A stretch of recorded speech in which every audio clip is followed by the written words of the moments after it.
क्रीड़ा महोत्सव शेष दिन थिला वीडियो महाशय श्री लोचन दास आज आम गणर मुख्य अतिथि रूपे पाइलु एवं तांकर चिताकर्षक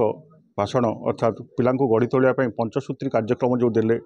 पिला मन गभीर आलोड़न सृष्टि करिछि एवं आम मानक मन को छुई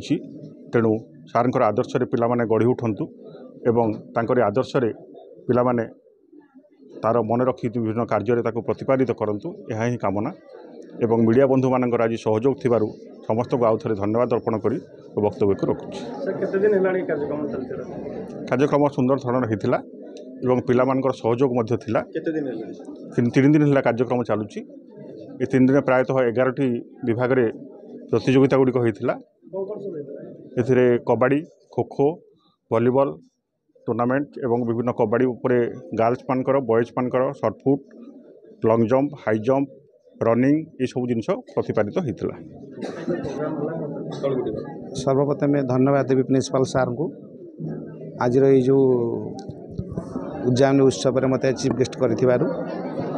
पिला मन में आज आनंद उत्साह जे से आज जो मैंने जययुक्त कर आज ट्रॉफी और सर्टिफिकेट प्रदान कलु पिला माने जेमती आगामी दिन में निजक एक आदर्श नागरिक भाव में गढ़ी तोलिबे जो क्षेत्र से माने रुचि रखुंट से क्षेत्र में केमती तार श्रेष्ठ प्रतिपादन करें से विषय आमे तांको आज स्मरण कराइलु। समस्त पिला भल करिसेंती आशा करी आगामी दिन में तांकर प्रैक्टिस जारी रखंतु एवं निजक जड़े प्रतिष्ठित खेलाड़ी भाव आम राज्यर व देश में प्रतिनिधित्व कर लाभ करंतु